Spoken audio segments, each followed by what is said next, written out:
So you've been wanting to explore your creative side? Yeah, but I mean, I don't really know how.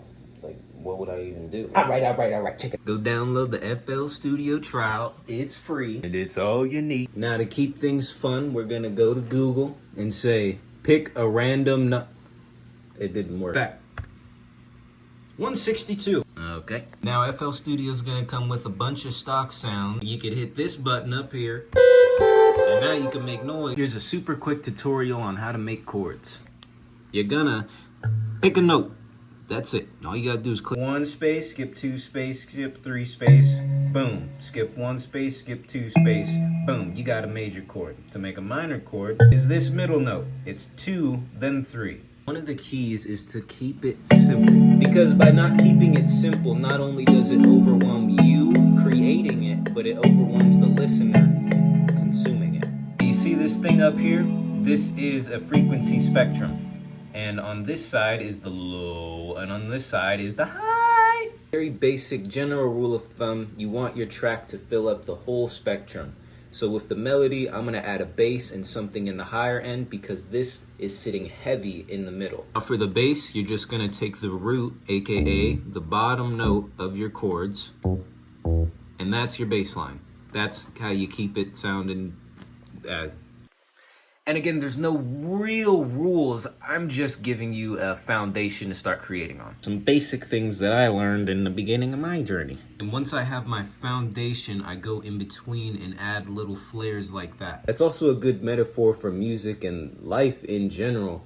Once you got the foundation, the part that you know works, then you could play around in between and add little flares and make it interesting and exciting. It's okay if you don't like hear things to begin with. That's perfectly fine. I didn't hear anything when I started. I just would put loops and shit together. If you don't hear anything, you could just play around in here, which is how you learn, or you could just take your chords, copy them, Control V and paste them into a higher sound.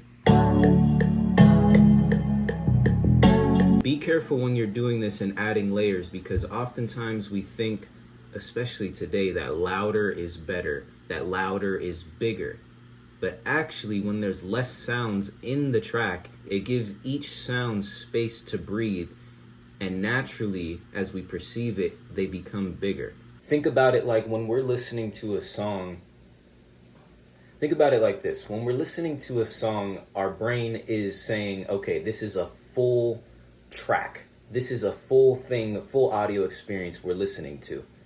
When there's less sounds in it and each sound has space to breathe and it sits in a space in the track, then your brain will fill out all of that empty space that you would otherwise be putting a shit ton of layers to fill. It'll fill it out naturally.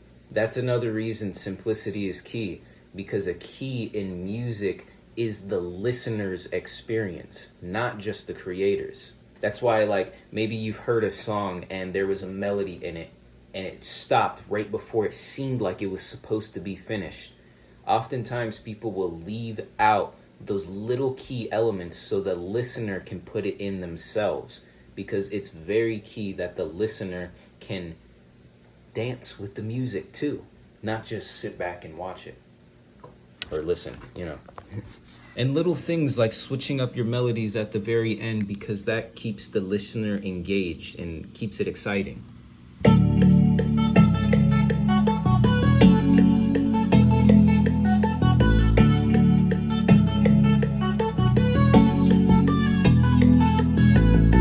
To add drums, you can go to Packs, Drums, Explore, Legacy, Drums, Explore. Find some sounds that fit the vibe that you're going for. Leaving space in between your drums gives them more bounce. Again, it's the same thing as the listener filling out that bounce themselves. When there's space, it gives room for the mind. Remember how we were talking about those like flares that you add in between the foundational pieces?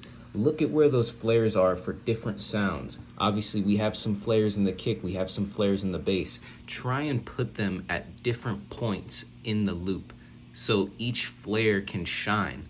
That will also make the track sound more full and big with less sounds and less crowding.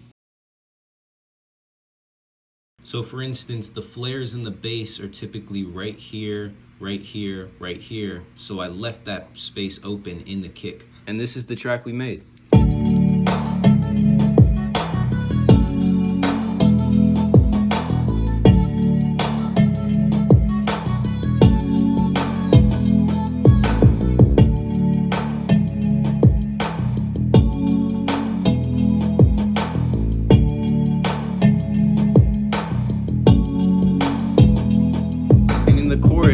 Would add a layer like this, something that doesn't clash in the same frequencies as the first layer, but just makes it bigger. I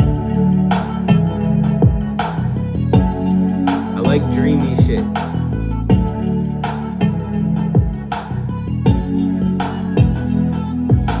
So if you're a creative in general, especially a musician, make sure to like, comment, and subscribe, and just join the community, join the ecosystem, so you can receive all this knowledge and shit that I'm giving, because I'm diving more than just like creating on the surface. I'm diving into the mindset that you need to create, because with a shitty mindset, you're not really going to be able to create anything. You know, it starts in here and then comes out. So my whole journey and thing that I'm teaching you guys is how to get it from here to here as effortlessly and easily as possible. I also talk about wellness and shit like that, you know. I also talk about wellness, which is where, you know, I dive more into this and the spirit and everything like that, and take you guys along my journey like that. So join if you're into creating wellness and cool shit, you know. Thanks.